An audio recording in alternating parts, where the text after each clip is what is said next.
It's emo time! Dark, dark, dark. Dark, dark, dark. Don't even give a guy a warning. Just, we're going into it. No. Yeah. Well, the darkness doesn't give you a warning. It's just there. So edgy. I'm even wearing my Alucard shirt in order to emphasize just how dark and edgy this episode is. Everyone thinks being in the darkness makes you some edgelord, when in all honesty, it's like, nope. well, it's just very dark. Now, being an edgelord just makes you more of a dork than dark. Yeah, no one cares that you keep referencing Victorian style terms and whatnot when we're trying just to have a basic conversation about armored bug heroes. Yeah. So, yeah, and maybe just because you get your clothes from Hot Topic, it doesn't mean that you're goth or emo or alt or scene. I bet you can't even define all of those terms.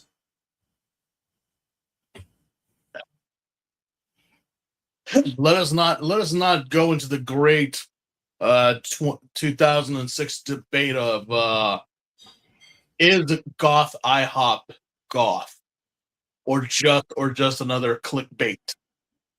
Because either tell me it's not. You tell me you're not talking about those viral videos. Honestly, I can go for some pancakes. I don't give a shit where, but as long as I'm getting my pancakes, that's all I fucking care. I'm more of a waffle guy. It's more like, let's go get some wings. I'm like, bro, I don't care where we get them from, as long as we're just getting goddamn wings. You know goes surprisingly well with waffles? Yogurt. I have seen shorter shorts on a woman before, so this is not at all impressive me. I have seen more definition in a goth waitress from IHOP than what we're getting here. Either or, the darkness is just another version of the light. When you walk in both, you're blind regardless. Mm-hmm. No, seriously, you walk in both, you can't see, or you can see, but everything is black. Yeah. So you literally walk around blind. It's better to be both hands in both. Yeah, sometimes you see a red door and you want to paint it black. You see no other colors. You just want them to turn black. But the thing is, you can't always get what you want. If you try sometimes, you get what you need. Okay. Oh. You know what? Just because I know so-and-so is probably watching. So to the person who's been hitting me up asking me for the progress for this weekend, we're almost there. Oh, wow. That's what you're making. Okay. We are almost there. I just need to get them strapped in. There's still time. Nice. Oh, man. I'm excited for Friday now. So, no, Friday I'll just be walking around pretty much. Yeah. And then that's for Saturday, and then probably something casual for the last day. So we'll see what happens. Yeah. Yeah. So you're probably wondering why the heck on the day of our Lord are we here? What are we doing today? Well, appropriately, our final podcast before Morphicon is none other than Kamen Rider Kabuto, episodes 31 through 34, because, Ultraman Teo is taking a hiatus like it does 3 times every season for the past God knows how many seasons. Mm-hmm. Mm-hmm. Well, I mean, that's always been a thing with the Ultras. They've always taken a break from, like, just, it's fine. It's fine, Yeah. Tokusatsu right now is very weird now.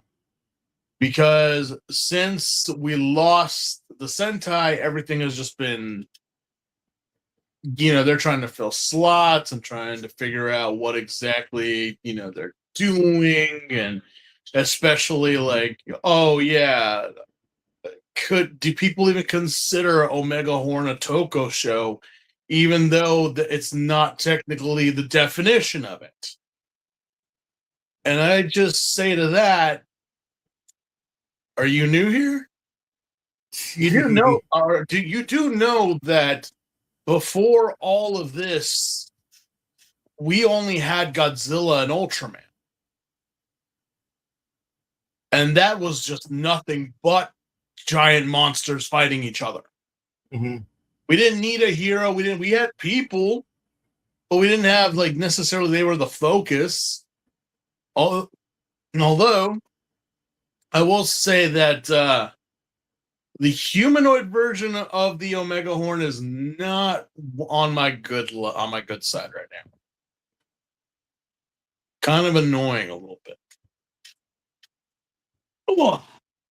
But yeah, right now, we're just trying to get this out because I know Sunday we are not gonna do anything.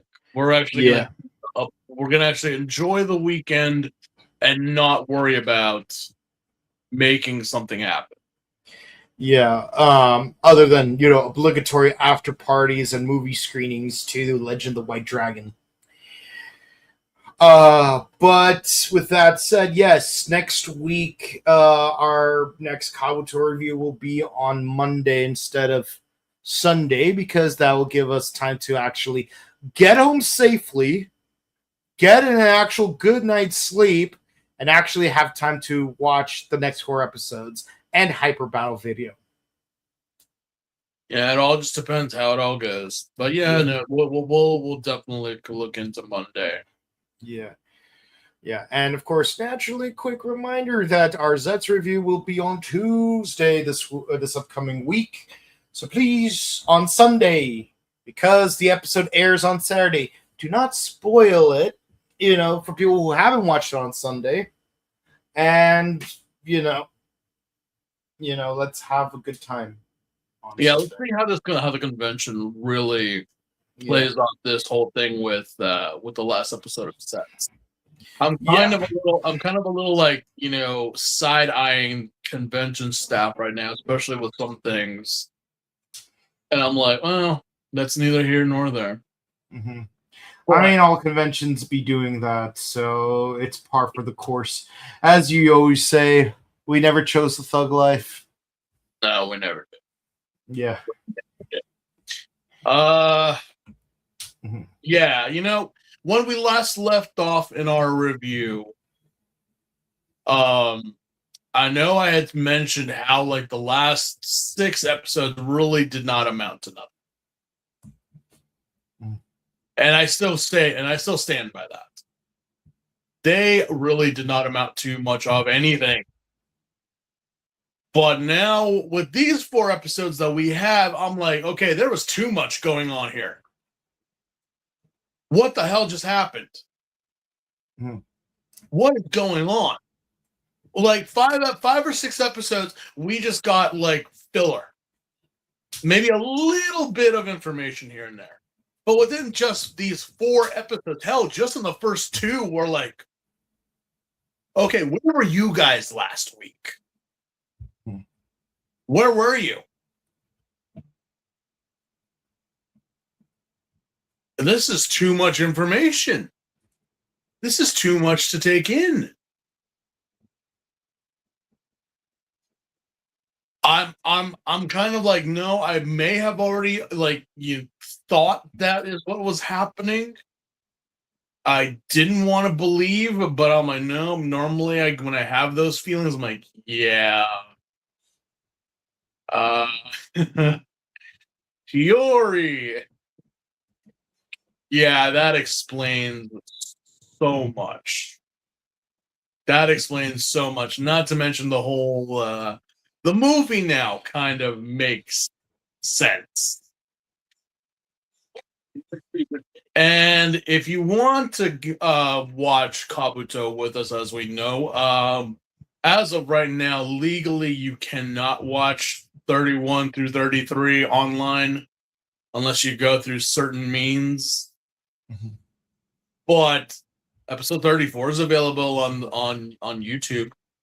Really? 34 is still available? Oh, yeah. Oh, yeah, that's right. Because 8 episodes. That's right. Yeah, 34 is still available. So if you have Yeah. not, if you've already seen 31 and 33, but haven't seen 34, it's still available online for you to legally watch. And this is also your advance notice to watch episodes 35 through 38 while they're still up there, because some or all of those 4 episodes will be gone next week before we review them. Yeah, so get on that if you haven't. Yeah. Wow, I can't believe it. We're getting caught up to the backlog. Finally. That was going to take us a little longer, but I'm glad we got there. Yeah. Well. Oh, I don't know. Well, let me pull out the old tablet here and let me pull out my notes. Yeah, so we have another 2 sets of 2-part episodes, but this time, unlike the last 3 sets, we actually get some very plot-heavy stuff happening, where some stuff gets explained more, and some stuff gets explained less. Yeah, no, the like I said, the last 6 gave us nothing other than just entertainment. Just a little Yeah, just fun entertainment to watch. Okay, good. But yeah, just in these 2 episodes, what, guys, ease us into this. Okay, we've literally had like a day to recover from the silliness of Iron Cook and like the triple time event for Golem to remember, oh yeah, I used to be homeless and with some guy. All right, cool. But then we get back into episode 31, which is a shocking fact. And well, it doesn't really feel like, okay, I can't really say like, hey, yeah, last time. No. Last time we were like doing Iron Cook. This week it's all about our conceited rich scorpion boy. Continuing off where we were, Tendo was about to kill the scorpion, but Kagami decided to run interference. Yeah. Because Kagami knows that Tamaki boy is a worm. Mm-hmm. Now, is he fully a worm, or is he like what's the premise of this? What's going on? But he's not allowing Tendo to get near the scorpion. But again, it's like the same thing in Fies. If you only communicated just a smidgen, I promise you, this would have gone way more smoother. Because for some reason, I thought, like, Kagami, I thought you trusted Tendo. I legitimately thought you trusted him. But you don't.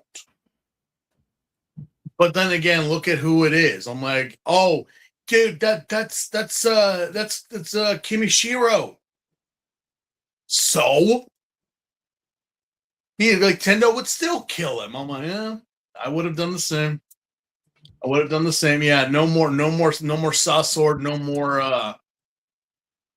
Orin High School Host Club jabs. Yeah, but no communication, and that winds up getting Nintendo pissed, and then we cue our opening sequence. We go on with not Goro and this mysterious lady that we had dealt with the past episodes. where she pretty much, like, we find out, is teamed up with Not Goro. As for what exactly they're doing, I don't know as of right now. But we all know that it has to do something with the Rider Project. So personally, I'm like, well, it took you 5 or 6 episodes, but now we're talking about it. What exactly is the Rider Project? Not now. We got to go back to the cafe and see what Hiyori's doing. You can't give us a break, though. Although the term hypersector was actually introduced in these episodes. What the hell's a hypersector? It's an accessory that's available in 2006 of your local Toys R Us because you need that to do the final transformation. So I don't know if it was just padding or filler because with Hiyori and Tendo, I don't know if it was like but the scene felt like it was necessary, especially with what's going to happen in the future. But at the same time, it kind of felt like it was unnecessary. Like she needed the confirmation that Tendo was going to be there and always be with her, and it's like, are we trying to set up a relationship? I don't know what relationship we're setting up here, but it's clearly not romantic because Yori is not the romantic type. No. If anything, that would be Misaki, not Yori. Or yeah. even and Tendo's only romantic in the women's novels at an airport kind of way. Yeah. So it's just like, no, we're setting up for something between these two. What that is, we don't know yet. But we will soon enough.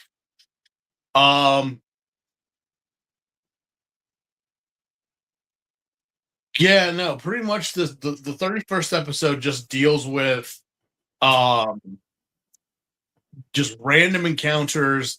Takami still trying to find work employment and kind of does. Yeah. Making udon or soba noodles, but making them super bougie.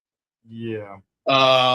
Yeah, Misaki is still on her quest to find like a place to eat for lunch.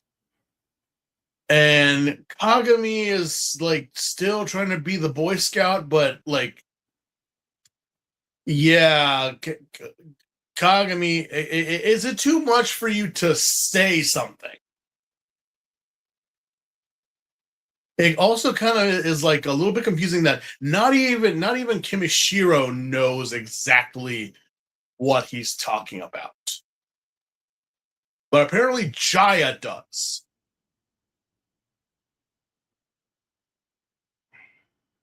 So it's pretty much like a Wolfman type of thing where it's like when Kimishiro does transform into the Scorpion, he's like, he doesn't know what the hell he did, but Jaya knows, and he's kept it a secret ever since. But it's like Kagami's like, wait, why haven't you said anything? Why didn't you? There, apparently he also starts to preach about ordainments in heaven and whatnot, because that's just a thing we do in this show. We invoke the word of our Lord and Savior to justify the bullshit that we're trying to justify in this show, just like real life. What else happened? Yeah, well, in the first two-parter, yeah, like we find some hidden truth about Hiyori, especially involving her parents. Yeah, all we've known is that her parents are her parents. They have been there. They have but was it in this episode or was it in the next one where Juka is cleaning and she bumps over like a folder or a notebook or something, And And we see Tendo's parents, and they look identical to Hiyori's parents. by audience standards, we assume this is Hiyori's sketchbook, that this belongs to her. But it's like, no, same people, different kid. Why? It makes How? no sense. It makes no sense because, like, wait. If you were her brother, then she would know because clearly she doesn't have amnesia. But Tendo is like, no, these are my parents. But why is Hiyori with the same photo and saying, no, these are my parents? Unless we have a regular face-off or like some asshole with a double life. Mm-hmm. Two assholes with a double life. Yeah. It's like, no, we're gonna play a massive prank on our kids. We're just gonna we got 2 houses and we'll just keep our son at his grandma's house, and then like we're gonna spend time with our daughter, and then come back to him, and then our daughter will just pawn her off to a local bistro while we hang out with our son, and then just keep jumping back and forth. It's so weird. But we have noticed that Sect has been focusing on Hiyori lately. Like, why Hiyori? Why? And weirdly enough, the remaining fake Misaki like looks at Hiyori from behind, and she sees what resemble fairy wings. Why would Hiyori have fairy wings? I know she draws a lot of fairies. Yeah, see, that was the thing that I always kind of wondered. It's like, what, especially with this show, it's like, why is she so fixated on fades and little sprites? You know, especially since the worms, although insect, and they could be in a way considered mythical just by how they look. Seriously, a lot of them look like something out of Grimm's fairy tales. Mm-hmm. So I was always wondering, like, why is Hiyori so obsessed? What is her deal? Like, she surely does not shop at the discount rack at Hot Topic. But yeah, battle ensues. Worms attack because our mysterious lady in black decides to just summon a bunch of worms. Here comes Tendo. Here comes Kagami. Sasort is there as well. We wind up like doing this whole battle, but Hiyori gets cornered, and we're like, "Oh no, Hiyori's gonna die. She's gonna." And I'm like, "Bro, she probably can die at this moment. We're at the halfway point of this show, so no one's safe. Absolutely nobody is safe at the halfway point of the show." And she has that little green rock, the fragment of the meteorite that, you know, that she's always, oh, it belonged to my dad and this and that and blah blah blah. I'm like, and it pulsates and it looks like something out of Ryan Reynolds' Green Lantern movie. Even to the point that they CGI a worm outfit over Hiyori.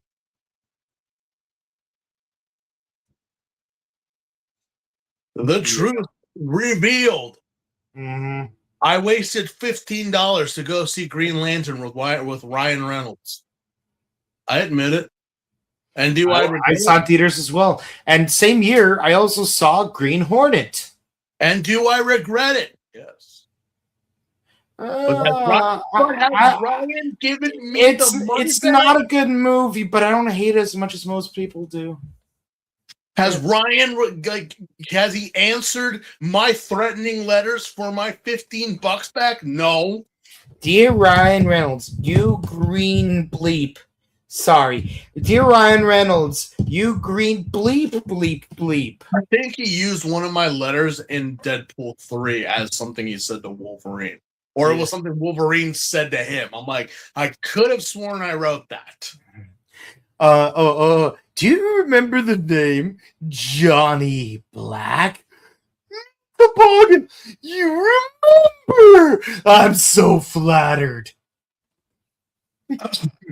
Toboggan. I know. If I had the chance to have Ryan Reynolds in a Honda Odyssey, I would so do it. Yeah. I demand my $15 back, Ryan.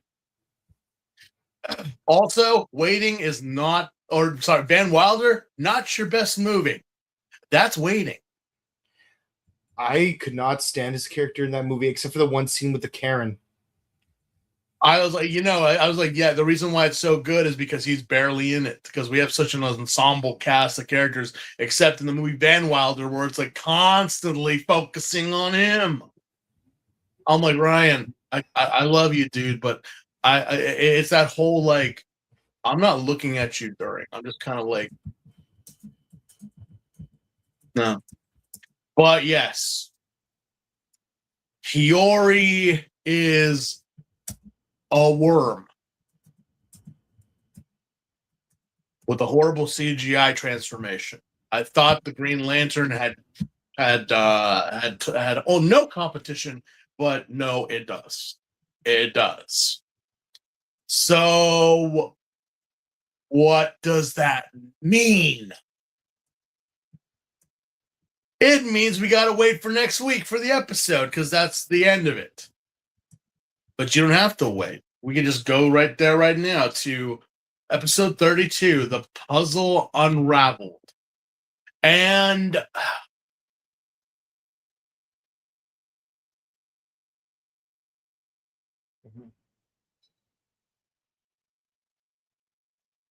I don't know. The fact that Hiyori is a worm is I didn't want that to be a thing, or it seems so easy, because again, this show, the premise of this show is pretty much like, what is life, or what is it to be a person? We've had instances in the show of like worms attacking people and not attacking people, and living their lives and living out their lives in just the most mundanest of ways. And it's like, wait, you guys are murderous extraterrestrial aliens from another planet who come to invade our world for our resources and for our women, and yet you want to live in the suburbs?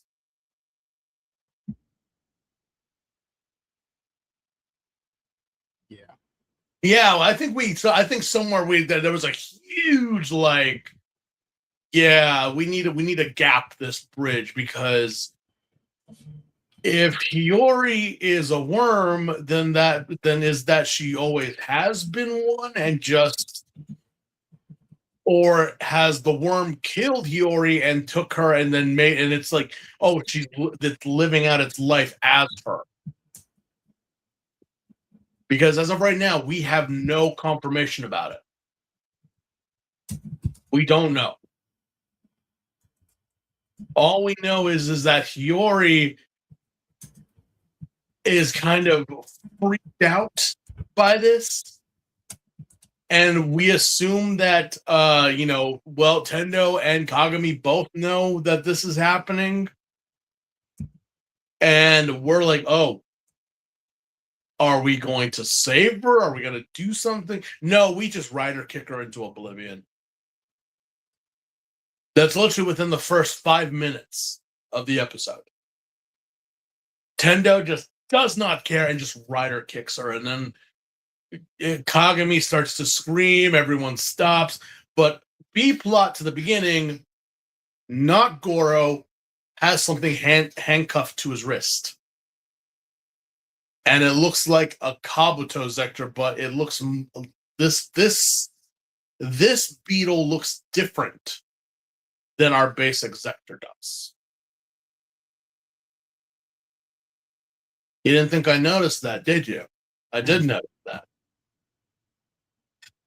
Where Kabuto has the Y formation of it, this thing has its horn pointing down. What is this thing? Again, it's available at Toys R Us for $50 back in 2006. But yeah, past our opening credits, we find out that Hiyori is not dead. Apparently, Tendo was so smart that he faked it pushed her out of the way, and then took a chrysalis worm and killed that instead. Clever. You bastard. But it's like, wait, so what am I? What's going on? What's this? What's that? It's like, yeah, look, I actually looked into this and I didn't want to say anything, but I kind of already knew from day one. I'm like, Tendo, no one likes to know it all. Just shut up and tell her what you found out. Well, when I saw her photo, I knew, and I was like, what the hell? Those are my parents. I'm sorry, excuse me, what? Pardon? What do you mean that's your parents? Did you not know you didn't have that you had a sister?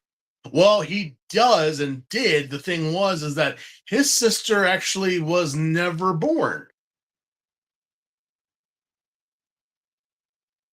His parents were actually murdered By her parents. by her parents.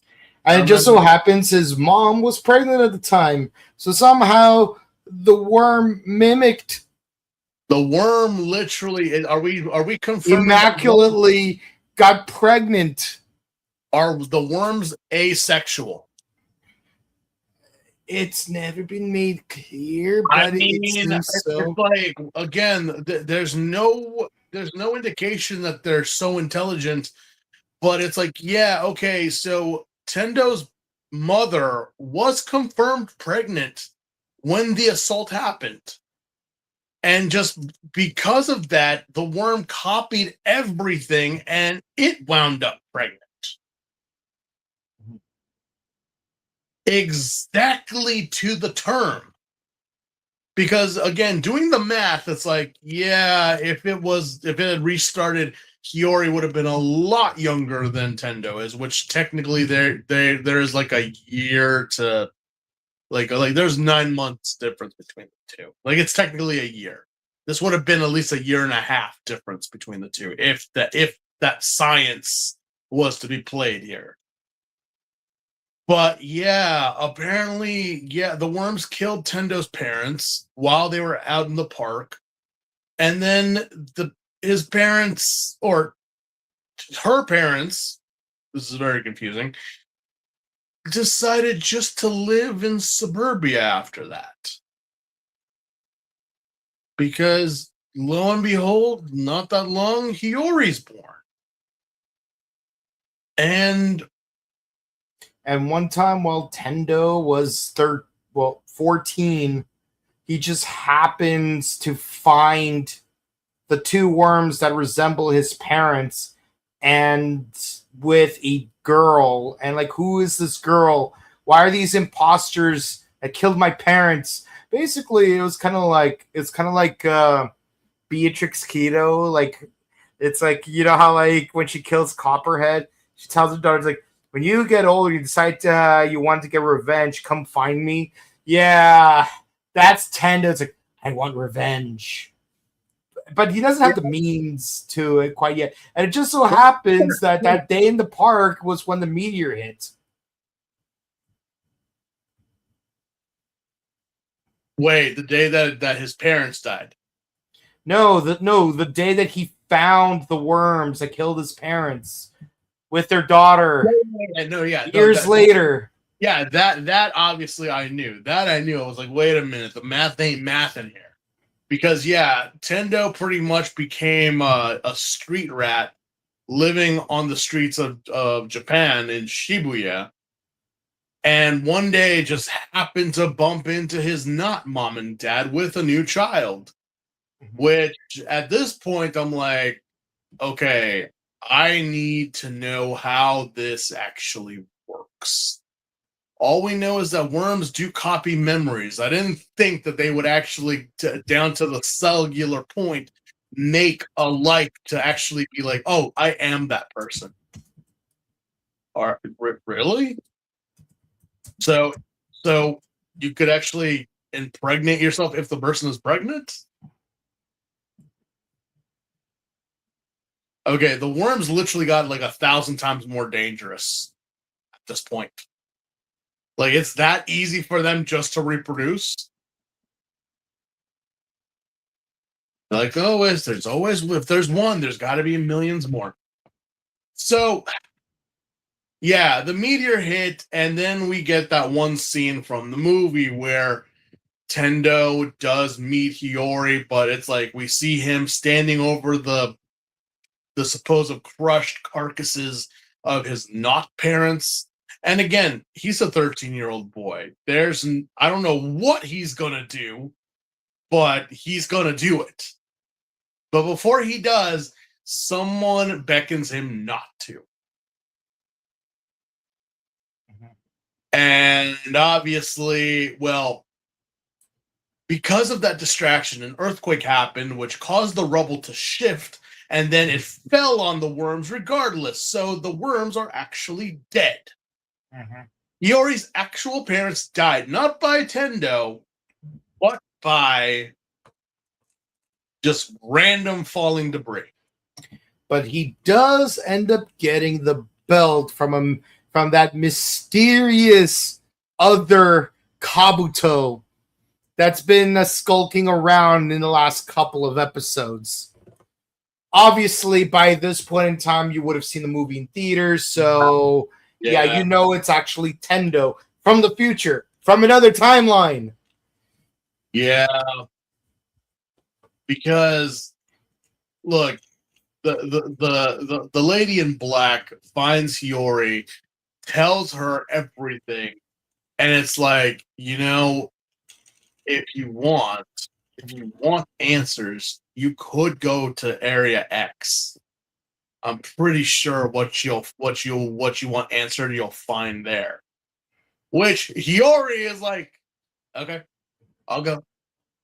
I thought it was super classified and you couldn't get in. How easy it was for her to get in, right? Obviously, this is not good because, yeah, Kagami and Tendo like find out, but we find out that in the conversation that Tendo had with Hiyori, that they are brother and sister, even though by circumstance dictates otherwise. Either or, but it's like, wait, but you said you were raised by your grandmother. Yes, his biological grandmother raised him, but he was still a street rat looking for his parents. So he actually reveals his true name, which is not Tendo, because that's what his grandmother called it. It's the same last name as Hiyori, which it escapes me right now, so I can't really. It starts with a K. It's a K. It's like something like Kirisa, something like that. So it's like Kirigaya. Let's go with that. The SAO reference. Yeah. So at this point, it's like, what do we do? What do we do? What do you mean? What do we do? We're going to Area X because that's where Hiyori's going. And it's like, well, why? Why would she go there? Again, you didn't see the lady in black walk out. You didn't see like not Goro, like walking in there too. He was going in there to take that different Kabuto to the guy, I assume, who's locked up. Although it doesn't work out because we find not Goro unconscious by the door where this all happened, and it's like, what happened? What happened to him? He's out cold, and whatever's in the suitcase, it's still there. Okay, so yeah, guys, you got to go through the door and see what's going on. Yeah, but apparently there's like a dimensional filter through that door. So like while Hiyori ends up inside the vault where the man in the iron mask is, and believe me, it's not Leo DiCaprio, it's someone much more handsome than that. Tendo and Kagami end up in the beach where they find not Goro. Yeah. We have the reveal that Hiyori took off the mask, revealing that it is Tendo. But then we got, as you said, we're at the not beach, but why and why are we here and what happened to Hiyori? Like they said, she was behind the door. Yeah, you see, I'm thinking because like she is with who she's with, that caused some type of temporal disturbance that actually put you guys somewhere else instead of being there. It's like, no, we are having a moment. We are vibing. Leave us alone. Yeah. Also, Not Goro had a mysterious Zector Yeah, that it may have affected the teleportation. he had it. He had it in the suitcase the whole time. As Yeah. for what it is or what it does, we don't know yet. But it has something to do with this mysterious other Kabuto, which by now you would already know from watching the movie is actually Hyper Kabuto because it belonged to Tendo from the other timeline in the future. So without even doing it, because no, it's not really time. Around this time, they would actually reveal like a secondary form for the rider. Kabuto's keeping it basic: mask form, rider form, hyper form. Yeah, so by this point, it's like, wait. This is normally like the halfway point or whatever. So he just like, yeah, no, there is no secondary form. There is, I mean, if you want to say the cast form, the cast off, that's the base form. Technically, it is. But there is no like different Kabuto. It's just base and hyper, and kind of strange. Really, very strange that the show has already revealed Kabuto's final form a lot before our Kamen Rider actually becomes the final form. Kuga entered chat room.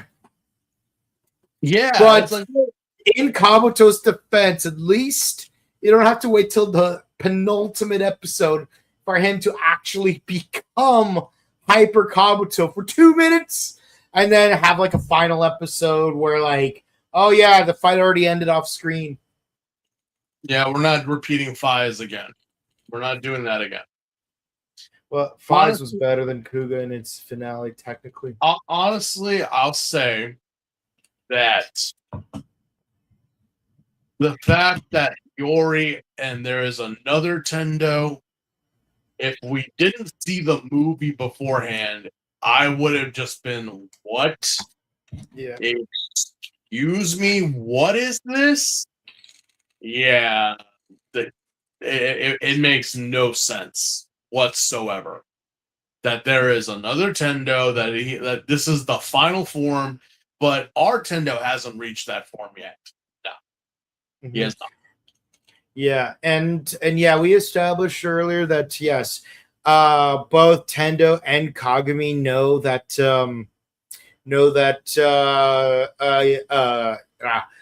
Kamishiro is actually the scorpion worm, but like Kagami's cool about it, while Tendo's like, I will destroy all worms, which is a kayfabe because he's like trying to protect Hiyori. It's like as long as both Zect and the worms are kept away from Hiyori, she will remain Hiyori, and I will protect her at all costs.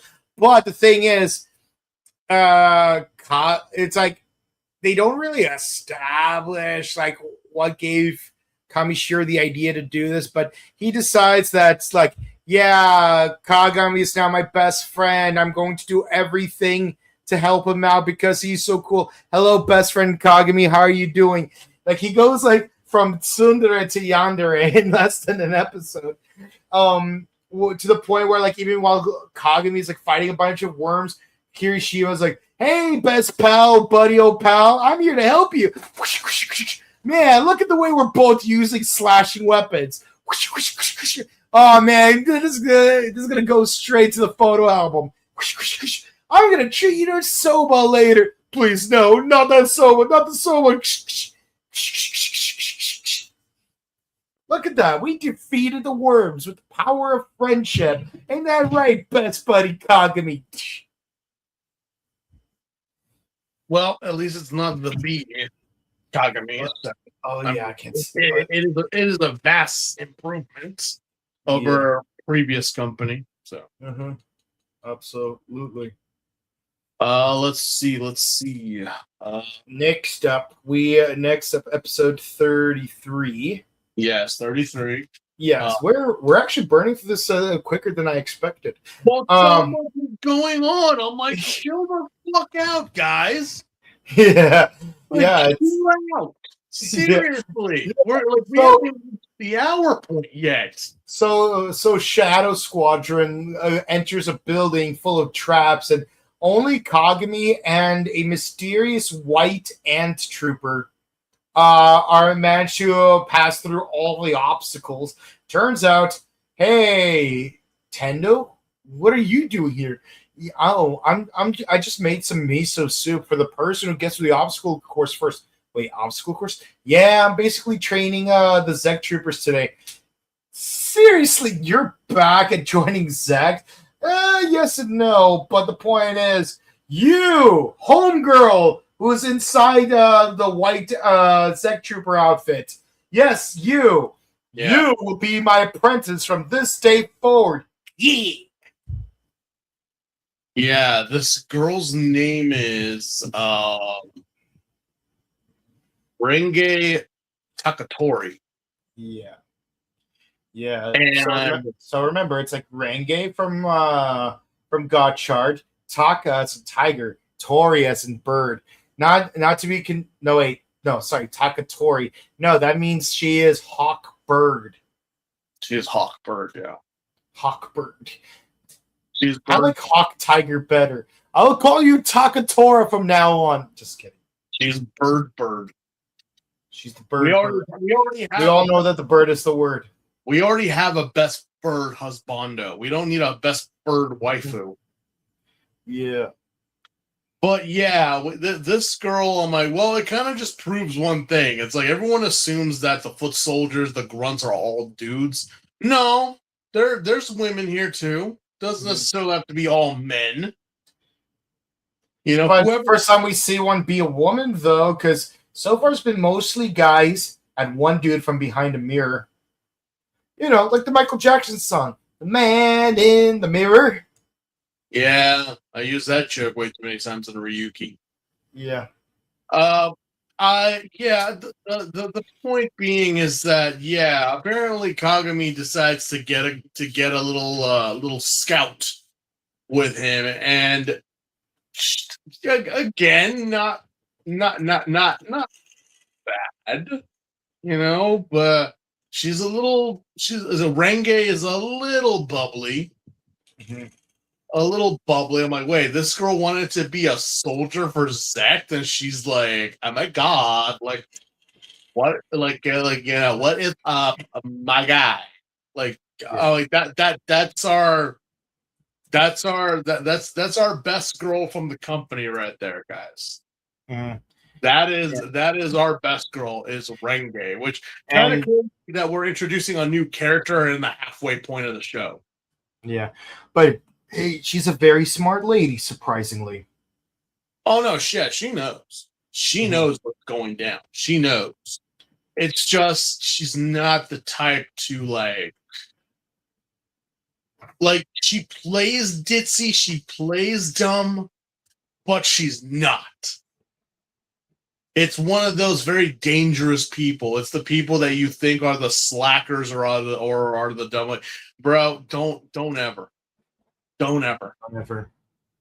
These are the people that I love having on my side because I know what they're capable of. I know what it is they do. Bro, she's obsessed over Barbie dolls. She's like constantly bubbly, always like wanting to know the latest memes and the latest trends. Have you pissed her off? No. Good boy. Let's keep it that way. Keep it that way. Why? Let me say this. If I were to send someone after someone and I was to send her, then I would be hella pissed off. I would have been like, I just sent John Constantine. Or I would, no, I'm sorry. Wrong John Wick. Wrong Wick. I would send Wrong John. It's John Wick. Yeah. Well, either or. You said Constantine after. I'm like, holy shit. Yeah, no. Keanu plays a lot of characters named John, Johnny, or Jack, Oh which my are all the god, same name, by the Keanu way. Reeves. Yeah, yeah. Here comes Keanu Reeves. Who's he playing? Some quiet guy who knows how to use a gun. Mhm. That's pretty much Keanu now in his whole career. It's like Yeah. when he was a kid, he was a total dumbass. Now he's just a quiet guy that just has a gun, apparently. But occasionally he does play a dork, like in that one movie with Aziz Ansari. He did play a tumbleweed in the SpongeBob movie. Yes, I am a sage, and my name is Sage. Yeah, Yeah, it's like one ranch, one star. so yeah, that's this girl's deal right there. She is more than capable. Um, even to the point that not Goro has kept his eye on her too. Mhm. And you know, if Mr. I'm gonna steal your woman is eyeballing your woman, you know she's gotta be top quality. Yeah. So, okay, what else happened in this episode? Yeah. So, incidentally, Tendo's working overtime. What do you mean? Well, you know the fact that I'm training your shadow troopers. Yeah. Put a pin on that for a moment because I have my reasons. Then he goes to what's his name, Kamishiro, and he pays him money. It's like what do you pay him for? He bought the Zector. He bought the Zector. He's like, I am the man on top. So the Sasor Zector accepts me. I'm the man on top. And it's like, Master, what happened? Oh, I just sold this. Like, why? Because we needed the money, and this is a good way to get to like raise it to make more money. Put a pin on that. Yeah, sold. My okay, that's fine, I guess. I didn't know it was so simple to get your hands on one of these things. In the words of Yugi Moto, eBay. It's a one of a kind item. eBay, Yugi. I swear if you, but eBay. But yeah, so yeah, that's Yeah. what we don't really see. I mean, we do see a lot of Kimishiro in these episodes. It's just that now that he doesn't have the sword anymore, and also I forgot that Daisuke gave the Drake to Tendo as well. Well, technically he didn't, because because Tendo meets up with Gon and she gives him the handbrake. And he's like, does Daisuke know that you took his Drake break from him? Oh, he doesn't know, but he's not gonna mind because it's you. Oh, you're such a sweet kid. Remember, if you come over to the restaurant, I'll feed you anytime. And then the Drake's Zector like lands on his finger. It's like, I am one with the wind. Yeah, pretty much. Tendo is making he's becoming a bug trainer and making a team of different Pokemon. And basically he made himself worthy of all three of these. Wait, so far two of these Zectors. So then he confronts Kagami. It's like, listen, Kagami, I'm going to be straightforward with you and be aggressively honest. Kagami, I'm going to be bluntly honest, straightforward, and aggressively honest with you. I want to make it so that I'm the only writer around because I need the Hyper Zector. And so I'm confiscating every Zector. That includes yours. So are you gonna come quietly or am I gonna have to mess you up? Tendo? And of course Kageyama's not too happy about this either. So yes, Tendo and Kagami and Kageyama are all fighting each other in the foresty I mean, it looks like they're in Nico. It looks like they're somewhere in Nico. I could be wrong, but it looks Nico-ish, that area. But definitely not Kyoto-esque. Definitely looks more like Nico. But yeah, so like they're fighting. There's Zect troopers and there's worms because yes, Zect wants the Hyper Sector, and so do the worms, and they both want to get rid of Tendo because they both know that eventually he will become the owner of the Hyper Sector. Neither side can have that, but they also don't want the opposing side to get it as well. So it's sort of like a three-way fight situation. And yes, and of course, Tendo's like, hey, Kageyama, remember when I trained your soldiers? Guess what? Guess I'm the one with the perfect harmony and the leadership skills. And it's true. Remember, episode 15 and 16. He was like, I'm surprised Tendo did not become sub B at that point because he had the qualifications. Just saying. But then some guy with some spurs goes, I am dark and emo and edgy. You cannot escape my emo-ness. Is it the American Cowboy? Or the American Ninja? Howdy, cowpost. You will not escape my emo-ness because I am one with the darkness. Now behold my new Zector. And yes, it's actually so the original user of Zabi, because apparently I no longer have perfect harmony. All I have is the edge. Yeah, so show pretty much has gone off the deep end. And like, he has a new Zector. Where he got this Zector, I don't. We will never find out. Because, but low-key, there's two of them. Yes, there are two. These are, well, they're called kick hoppers. Kick hopper and punch hopper. And the way it works is they use the same Zector and the same belt because the Zector is green on one side and bronzish red on the other side.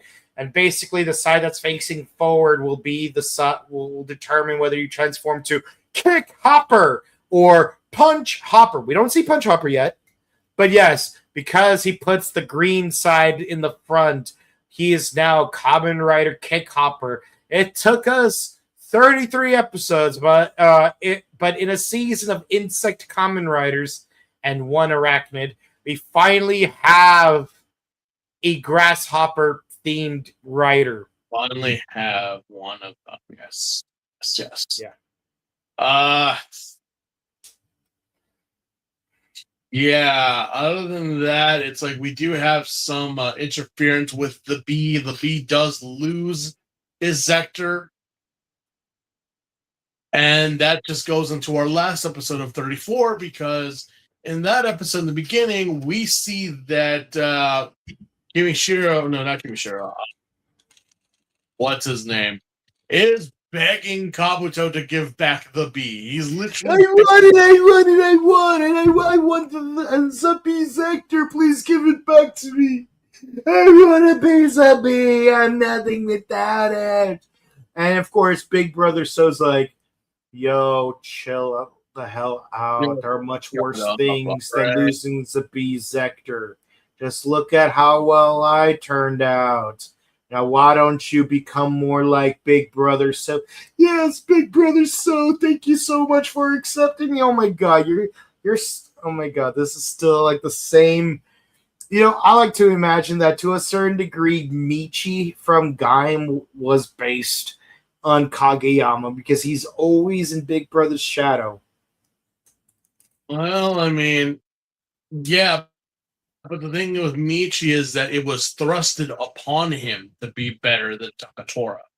Whereas this idiot is just the office kiss ass until he gets promoted. At that point, it's like, yeah, you're I am kissing your ass, but once I get promoted and above you, then you are kissing my ass for whatever fucking reason. Mm-hmm. So massive, massive tool, as I've said many a time. Yeah. Yeah, it does not end well because obviously Tendo does get the B and whatnot. And in the later scene with Juka, we do actually see her Interacting with the other sectors, which I'm like, it is adorable. It is that. I'm like, all right. She even has an interaction with Kamishiro at school when he dresses up as a schoolboy with the tiny shorts that are comfy and easy to wear. Yeah. But then, like later on, he does come back. He's like, Seiya-san, I learned a valuable lesson. I know what it means to be a dirt poor person. Having friends is super awesome. Thank you, young master. You finally learned your lesson. Also, there was like an earlier scene in the previous episode where, because he sold off the sword sector, he used the family sword in order to fight a bunch of worms unmorphed. And funny enough, it's a fake. It doesn't even have the blade. But then Saya shows up with the real sort of family sword. It's like here's the real sword, and he does defeat the worms. I'm really impressed with this. He shows really good swordsmanship. He can kill worms unmorphed with a regular ass sword. Doesn't make sense how other people have not been able to do something like that, but I guess it's the part of being on top, I suppose. But yeah, it's like, wait, why do I have a fake anyways? Oh yes, so when we went into debt, I had to sell the actual sword, and I replaced it with a replica so that you're none the wiser. Then how'd you get the original sword back? Oh yeah, I had to sell it. With what money? The money used to sell the sword sector, plus my paycheck, because it wasn't enough to buy the sword back.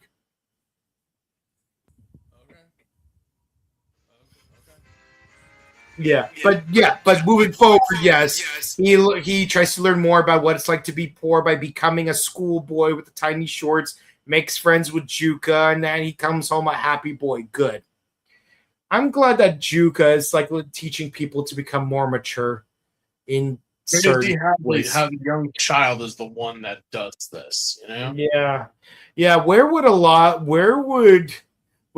Kamishiro and to a lesser extent Kagami, and a much greater extent Daisuke be if Juka and Gon were not around to actually help them figure stuff out? Oh, don't get me started, Hiyori. She's the hottest mess out of everyone in the group. And speaking of Hiyori, where is she? It's like we got rid of Hiyori to bring Renge in this, and it's like, wait, Hiyori who? Who's Hiyori? That's a very Tendo's one and only real sister. The one that was Brian in the beginning of this episode. I'm like, okay, Tendo. Yeah, so when Kagami's dad mentioned you have your one blood relative, I'm still confused whether he's referring to Hiyori because, technically he unintentionally copied the DNA of his unborn little sister, or if he was referring to Juka because she is his, as it turns out, his cousin. Yeah. Thankfully, we don't have any of that Alpine BS to deal with because something witty did not become witty yet to do something about it. We had, this whole talk about family and relatives, especially now with Hiyori revealing of who she is. It's like, remember, this is 2006.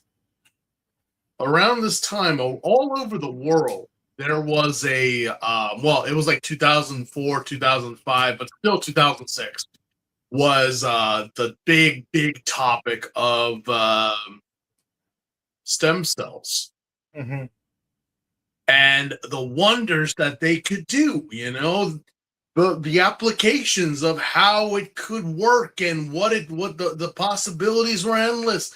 But then came the whole argument about how to get them and how to make it a thing, which if you were around, you know, but if you don't, pretty much the stem cells are what a child or a fetus is made of. Yeah, basically it's a cell in its earliest state when it could still change in. So basically we have all kinds of different cells in our bodies because they perform different functions. Some are used for coverage, some are used for structure, some for movement, some for communication. And basically all cells start off uniform, and then they change over time into the specific kind of cell, prescribed cell they need to become. And that's because of the DNA sequence and proteins made from those DNA sequences, where it's like we're going to turn off very specific sequences of the DNA so that when the RNA, well, not RNA, but yeah, like when we replicate the DNA or produce RNA in order to make proteins, we make sure that only very specific RNA sequences are made, so that only specific proteins are made. And yes, because of mutation, we could end up having a completely new RNA sequence that'll either benefit the cell or hinder the cell or do absolutely nothing to the cell because sometimes changing one letter might actually result in using the same amino acid for that segment of the protein, and as a result you make the exact same protein you were originally supposed to make, and therefore nothing will happen. Now again, what does this have to do with Kabuto, especially more so like why we brought it up? It's well, in 1996 there was an experiment where you used 3 different sheep to create a new sheep called Dolly. Yes. Not to be confused with Dolly Parton, may she rest in peace. But yes, Dolly the sheep. Yeah. And yes, you do need 3 different sheep in order to make use the DNA of one sheep with the egg casing of a different of a second sheep. Inject the DNA into that egg, and then use in vitro to place that fertilized egg into the third sheep, which will carry it to term, and then the fawn that comes out from that third sheep will be a clone of the first sheep. The thing is with this subject, along with the worms and Hiyori, is that Hiyori is not human, as we are to believe right now. Neither, like, just a very much like. And again, it's kind of like the opening sequence when you see Hiyori and you see her in the opening sequence of like who she is, what she is, and that was a huge debate in 2006 about the cultivation of such things and where does life begin? Is it at this point, at that point? And the obligatory playing God question. Yes, and is also like in response to Dolly the sheep, could this be considered a life when it was not conceived in the most traditional ways? But also, what are the ethics of making this happen? Because keep in mind, one of the biggest hypes around stem cell research is the possibility of being able to do limb replacement. As it is right now, we mostly use prosthetics to replace lost limbs, whether they're amputated or just not formed properly through, like it's a birth defect or whatever. And the thing is, like, as it is now, like our technology with prosthetics has been improving. I mean, we even had that one video back in 2012, I think, where Robert Downey Jr. gave this one kid a fully functional prosthetic arm that is completely posable fingers, and it's in Iron Man Hot Rod Red, as he calls it. Yeah. like the whole motif of the prosthetic is, and yes, like the prosthetics, there's like a certain way where like there are like conductors in there. When you send efferent signals to that specific non-existent limb, the prosthetic registers that electrical signal and then moves the prosthetic joint appropriately. And yes, so like you're gonna have to go through a lot of PT to like develop to get adjusted to wearing it. I mean, obviously, because I'm not missing any appendages, I've never used a prosthetic myself, so like I cannot speak firsthand. I only know from like the biology side of things. But the whole point of stem cells, that imagine instead of using prosthetics, you just straight up grow back your, like Dr. Connors from Spider-Man, because you're taking stem cells and then assigning it a very specific structure and function of a cell that you currently do not have but otherwise would have, like bone structures for your hand, and then muscle structures around it, and nerve structures to allow it to communicate with your brain, and then epithelial functions to, like, you know, to make it look like real skin, except they will be real skin because it's your real skin cells.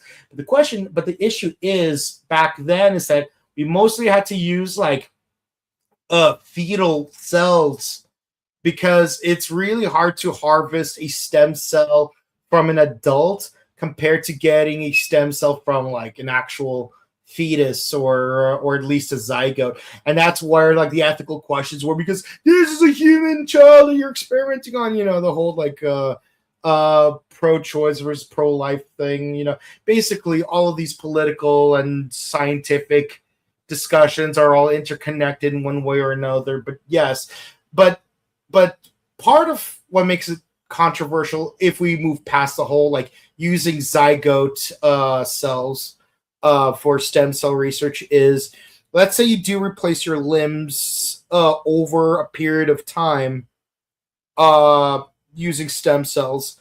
What if it'll get to the point where, like, much like Mokoto Kusanagi, but instead of prosthetics, you use stem cells, you replace every organ in your body over time. Then you have the Theseus ship paradox, where you would have like all these limbs theoretically that could be reassembled to make another you. Those were your original limbs. So which one's the real you? The you that has the soul, or the you that had the original body, and stuff like that. And Hiyori's kind of the same way, because it's like, is this the real Hiyori? Because this is Hiyori's soul. We would not know what Hiyori was like because she was never born. Never born, but because the worm had copied the memories and everything, it's like, yeah. So the worm grew up believing it's Hiyori and thinks it's Hiyori, but Hiyori never existed. Mm-hmm. It's at least not one that was an independent organism. It's literally the chicken egg thing, where it's like, well, what came first? Well, who is Hiyori? Is Hiyori the person that we've seen, or is it the worm that was revealed? Mm-hmm. And that's pretty much the whole thing, because even when she does go into the basement and find the other Tendo, she is very much like confused and in shock and like wondering what the hell is going on. To the point that even like now everyone, and again, this is a subject that's been going on in Kabuto like since like episode like 2, about what the worms are, what they're doing, and the fact that they are able to perfectly camouflage themselves as the people they killed. Even to the point of recreating a pregnancy and giving birth. Mm-hmm. So it's like, what exactly are the worms? Mm-hmm. And the why? Question is, what exactly is Hiyori herself? Because obviously she is a worm, but is she purely a worm, or is she like a human worm hybrid? The thing is that like she herself doesn't know what she is, and neither do we. It's pretty much like she's questioning her own existence, because I was not born naturally. I was, it's that whole, even back then we had TV shows in America that touched on that of test tube kids and Jurassic Park 6 and doing the whole being born outside of a person, not a traditional birth or whatever. It's really long and complicated with that. But the fact that Hiyori has been gone for these past 2 episodes, and we've been focusing on Renge, it's like, was there a behind the scenes thing where Hiyori's actress needed to leave? I temporarily will take a look, because I've been looking into a lot of the behind the scenes stuff, but as of right now, I don't know. But it's just like, for 2 episodes, Hiyori was never even mentioned, was never even brought up until the final moment where apparently there was a rip in the space-time continuum that the Hypersector shows up at the cafe. Which, again, I'm like, well, Hiyori's the only person that ever works in this place, so how is the cafe open? I know we had one character one time, but we haven't seen her since episode 5. But yeah, as for what the Zector gives us a Star Wars Easter egg of projecting a drawing that Hiyori drew, confirming that Hiyori is out there somewhere, and now we got to get into our Millennium Falcons and go and find her. Yeah, I mean, we're jumping ahead a little bit, but yeah. So basically, we got the Hypersector in a briefcase, and we need to store away all of the Zectors in order for it to choose its rightful owner, and everyone's trying damn hard to keep it from Tendo because they all know Tendo's gonna be the one to wield it. But then so they end up on a rooftop, and Renge has the briefcase, and it's like I'm a dog. I got fed really well, so of course I'm gonna pay my debt. Yes. So there was a subplot where as Tendo's apprentice, Renge is required to eat gourmet food instead of whatever those military provisions were in that little sack. Even so much so that even the sound of white salmon being flipped over a grill makes her shudder in anticipation. Oh my god, that smells really good. Mm-hmm. But yeah, so basically the worm fights it off, grabs it from her hand, and basically both the worm and Renge and Kabuto are falling off a building, and then Kabuto does save Renge, but then when the worm opens up the briefcase, turns out there's a bomb in there, and of course not Goro does what Hiro Yui does best, and Killer Queen bites the dust. Yeah. Which destroys the Zector, but apparently comes back later because the Zector shows up from the future, and Tendo uses it to finally become Hyper Kabuto, and then uses Hyper Clock Up in order to basically go back in time because Gattack was struggling with another worm at the same time, and then he managed to intercept it by doing that going back in time thing that he did in the movie.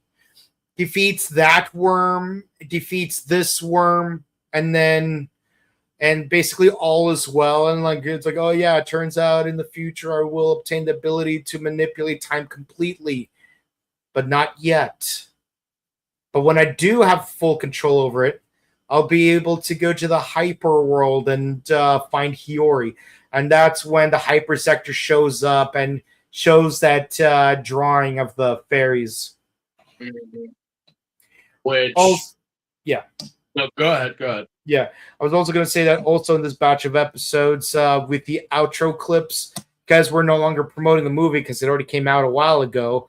Now we just have Boca and Red showing up at the restaurant.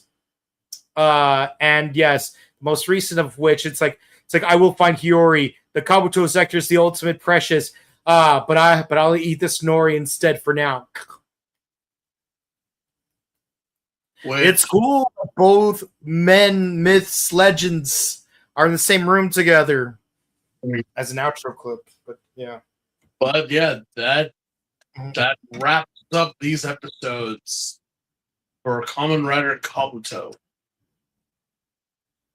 Apparently the Hiyori's actress actually had to burn out, which is why they had to write in her disappearing.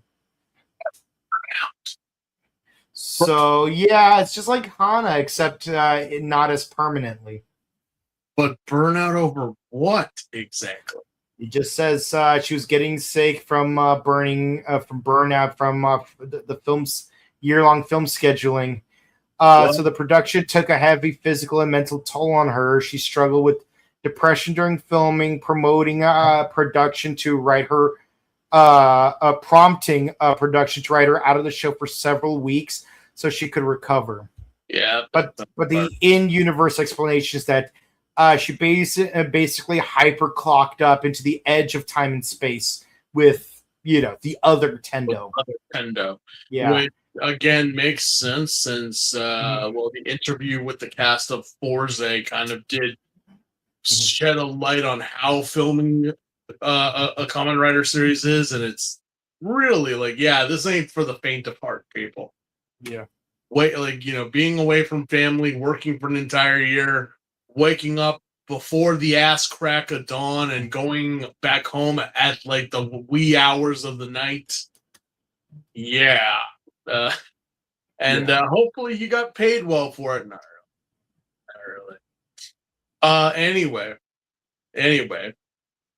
Yeah. And naturally afterwards, Yui Satsunoka would permanently retire from the entertainment industry as a whole. Given because of her experience from filming the show. I know. I mean, I do notice a lot of actresses quit acting after certain gigs, and yeah, burnout is a real thing. Even Jackie Gleason from Game of Thrones quit acting, not because like he was getting harassed like Jake Lloyd, but because he just legitimately wanted to focus on school. I mean, again, Yui, I'm de Familia also took a break from acting. 10 years. 10 years. 10 years she was not acting. 10 years. It wasn't until like the Gokaiger 10 movie. Yeah, that's when she came back. And now is constantly on the con circuit, which is always lovely to see her. Can't wait to see her this week. Yeah. But I appreciate that she took Ryota's word for it, enjoyed PMC enough that she came back this next weekend, and they're bringing a friend with them. Just wait. The next one, we're going to have either blue or yellow show up, and most everyone is hoping it's yellow. Yeah, but more likely it's going to be blue for several reasons. One, Mao is much busier than Yuki Yamada is, and also... Hey, don't bet Yuki Yamada. I'm not saying he's not busy. I'm just he is more busy. Yuki Yamada fought Godzilla, goddammit. And we're waiting on the sequel. We're waiting on the sequel to that movie. Yeah. I'm hoping they don't kill Yuki Yamada. I'm not saying he's not busy. I'm just saying he's slightly less busy than she is.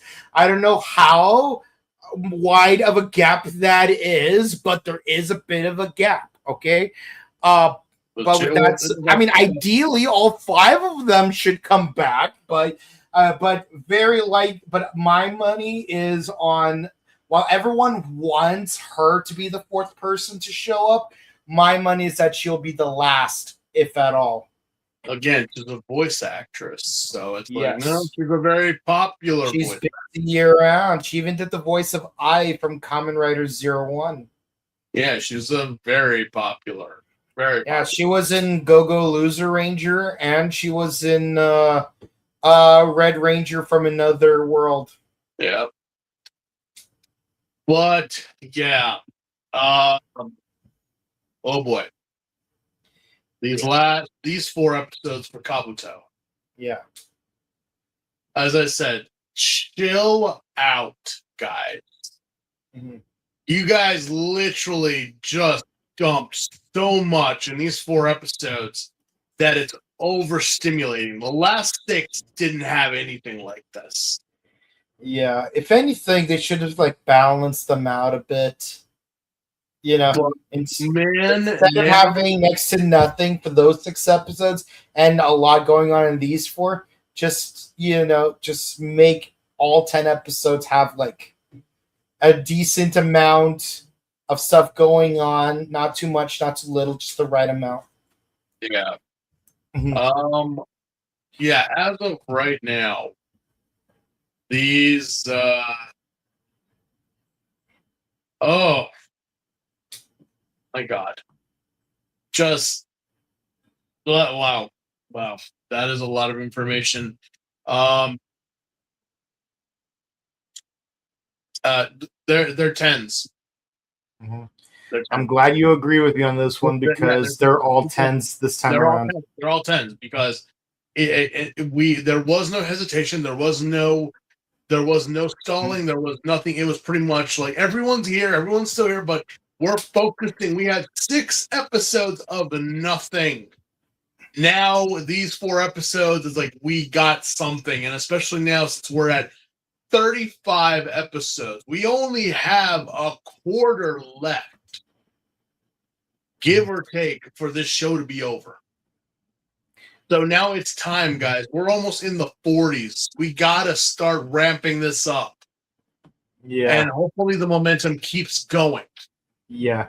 Well, unfortunately, the next 4 episodes will have just a smidge less momentum because the whole Hiyori being retired thing. But there are some really good episode beats, particularly one of my favorite Tendo quotes in episode 36, I believe. But we have Renge, so technically, If anything, Renge is more fun than Hiyori. yeah, that's just like the thing. If someone wants to argue with us that Hiyori is best girl, no, that's Misaki. Yeah, Masaki. That's All 5 of her. yeah, that's Misaki.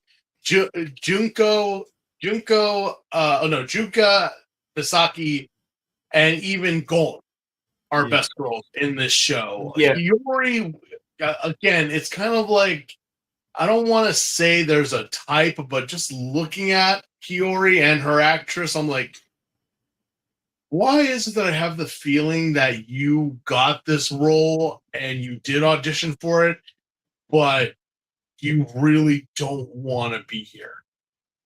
Mhm. Like, just by looking at her, like in these past 30 some odd episodes, I'm like, some people can play awkward and very well.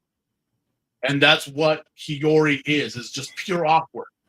It's Yeah. just that, is this Yeah. acting or is this actually? Yeah, to Koyomi's credit, while the actress very clearly only did Wizard just so she could get into the idol circuit or the Gover circuit or whatever circuit she decided to join, at least during the show, she did a somewhat better job masking the fact it was only a gig for her.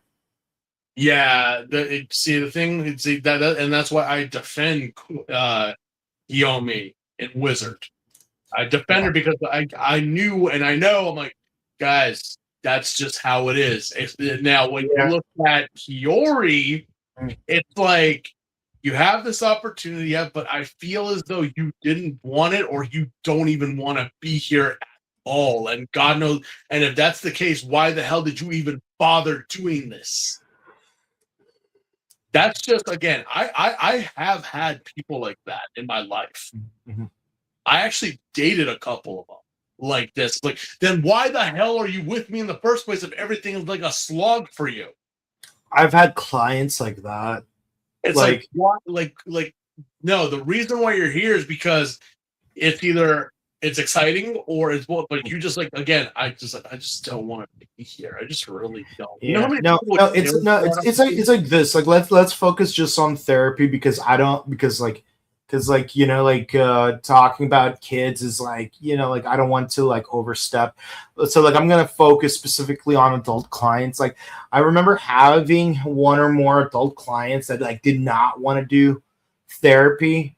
They were like resisting like every single exercise we tried, every single behavior map, every single goal that we tried formulating. It's like, if you don't want to go through therapy, why are you here? Why am I here? Because I don't want to perform therapy on clients that don't want to be therapized. And same thing with teaching. Like obviously as a teacher, you're obligated to teach your students no matter who those students are. But like in terms of motivational psychology, like a teacher does not want to teach a student who does not want to learn. Yeah. And that's kind of the same thing with actors. Like to get the opportunity, some people would kill for the opportunity to be here. But, so if you don't want to be here, why should we? Yeah, and again, I'm like, yeah, no, I defend Koyomi and Wizard because we know why.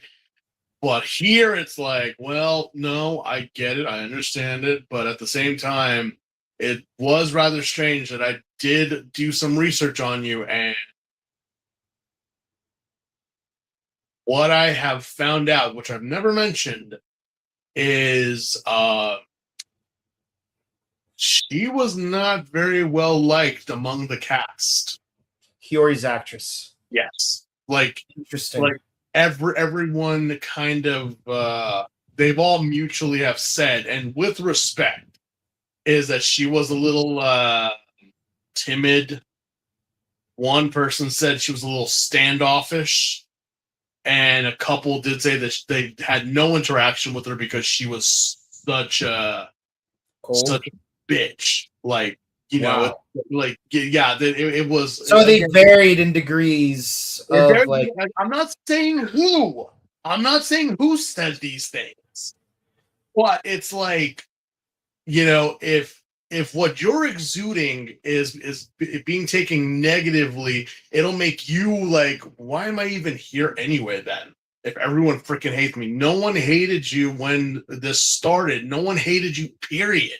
Mm-hmm. It's just, your vibes, your presence. It's you.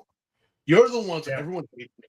Everyone hates me. Yeah, no, and same thing here on our channel. Like, not to spill too much tea, but like when certain individuals who are no longer part of our channel, like towards the end of their run on the channel, it's like, yeah, like you some of y'all were not acting like you wanted to like collaborate or have a enjoy the time of being on the channel, or motivated to like do your own thing. I love the fact that we're all a team and working off of each other, but then it's like there's like specific individuals that you want to work less with because it's like you're not getting anything off of that person because they're like resisting as opposed to yeah.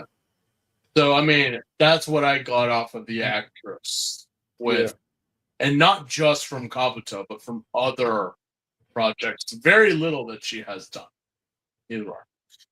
Yeah. So, yeah, that's about it for this review. I mean, other than if the people want to say something. Yeah. There are some people who did say some stuff. Not a lot, but it's okay. Because it is a Tuesday. Communication is not the strongest skill promoted on the show. Have you not watched our discussion of Fies? Yeah, Fies could have been over if they just communicated. Yeah, especially episode 30 and 31. I don't know why Kagami didn't tell Tendo. Like that, I mean, seriously, I have no clue why he didn't. Like, it was just like, it's a secret. It's like, and Tendo doesn't need to know this? Why? Mm-hmm. But okay, Kagami, you apparently know better. So, whatever. Yeah.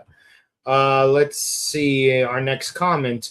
Rider Project was started by Shocker and continued by Zect. Unless you're gonna tell me that outer space Nazis exist that are bug people, I'm like, well,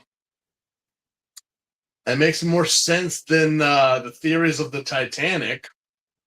The Nazis weren't a fascist regime. They were aliens from a meteorite that landed in Japan, who became a fascist regime. Yeah, they adopted the fascism regime. Yeah. History shows again and again how nature points out the folly of men. Oh, here's some shade being thrown on Kagame right here. We will protect the scorpion, but not his brother. Well, you know. Well, you know, look, everyone talks about like, everyone has that one moment of talking about God and ordainment and whatnot. And I'm like, how much do we believe that as people, as the audience? Because it's like, if this is true, then why is it somewhere in the episode from you saying this, do you go back on what you just said? Grandma said, yeah, and then you go off and do something that grandma would not have allowed you to do. Oh, it is because of it. Yeah, and then you go off and you enact the Bible verse, but you're like, that's not what that means. Why did you do that? That's not the meaning of that verse or that story. And it's like, yeah, the same thing goes. I'm like, okay, Jeeves, if you knew that the Takami boy is the Scorpion, why haven't you stopped him or done something for him yet? What are we waiting for? Until he kills someone else again?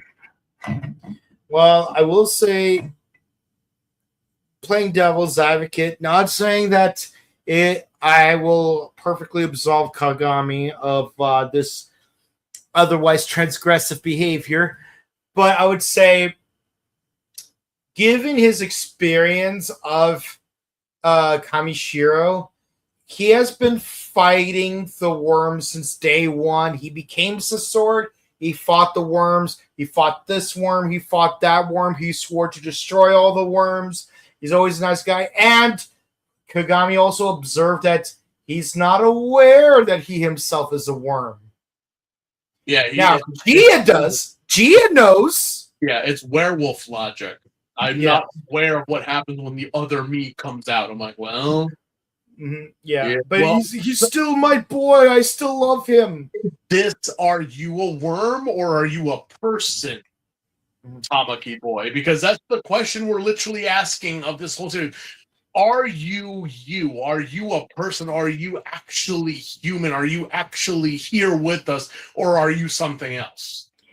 Yeah, but Kagami's brother, on the other hand, aside from not having the tolerance built from prolonged exposure, what was the one thing that the worm that the little brother worm wanted him to do?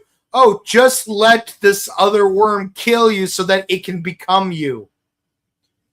Yeah, but then again, that was the worm trying to get more followers. It wasn't his brother. I still see. So there's like a difference in the behavior of the worms. See, like if the little brother worm was instead like, listen, I may be a worm that's possessing your little brother's body, but trust me, I'm still your little brother on the inside, and I won't let anyone hurt you. And the little brother worm actively fought other worms to protect Kagami.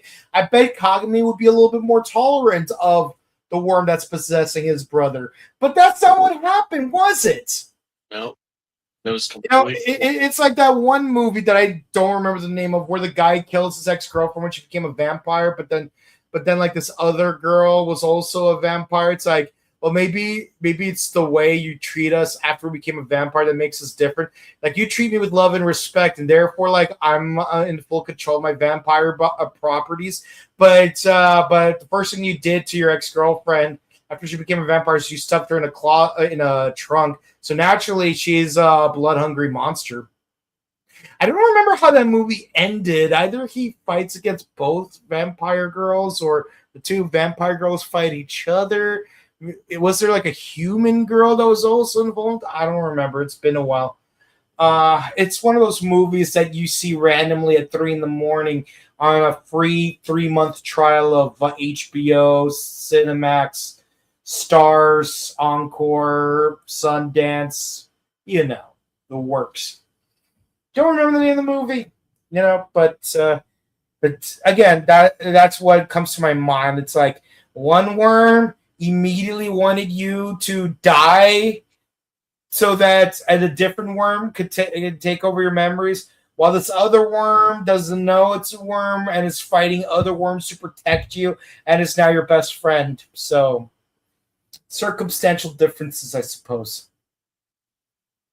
Oh, yeah. Yeah.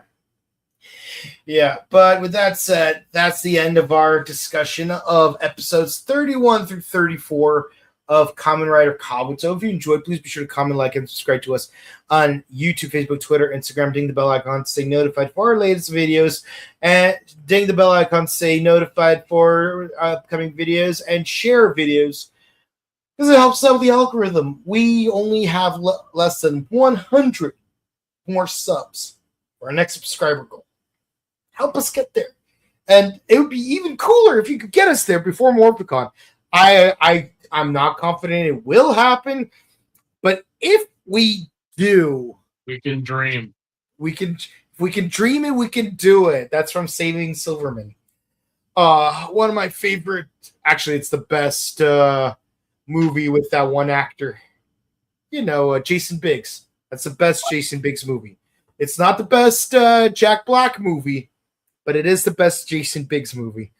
We discuss Kamen Rider Kabuto next week on Tuesday because of the convention happening this weekend. We will discuss the final episode of Kamen Rider Zets before we switch gears to Kamen Rider Mice. And, of course, our standard broadcast of Kokusei Hunter Omega Horn and Ultraman Teo. If you want to say hi to us in person, you can. In this weekend, just a few days, we'll be right here, 6 feet from you, arm's length away. I hope you put some hand sanitizer on before you shake my hand. I'm just kidding, guys. I love y'all. No, but seriously, keep your hands clean. At Power Morphicon, August 28th through the 30th, which is this weekend at the Pasadena Convention Center. Also, check out Legend of the White Dragon premiering this weekend.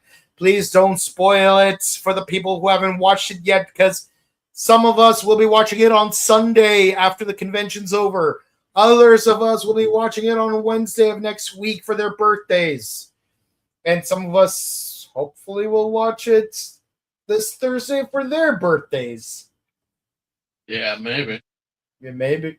But either way, don't spoil it. And also, Kamen Rider Zets will be streaming its final episode this Saturday around 6:30. So don't spoil that for anyone on Sunday either. I mean, we will be watching it on Saturday, but don't assume everyone else will.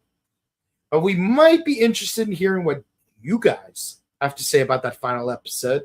And who knows, maybe your thoughts will make their way to Tuesday's live stream.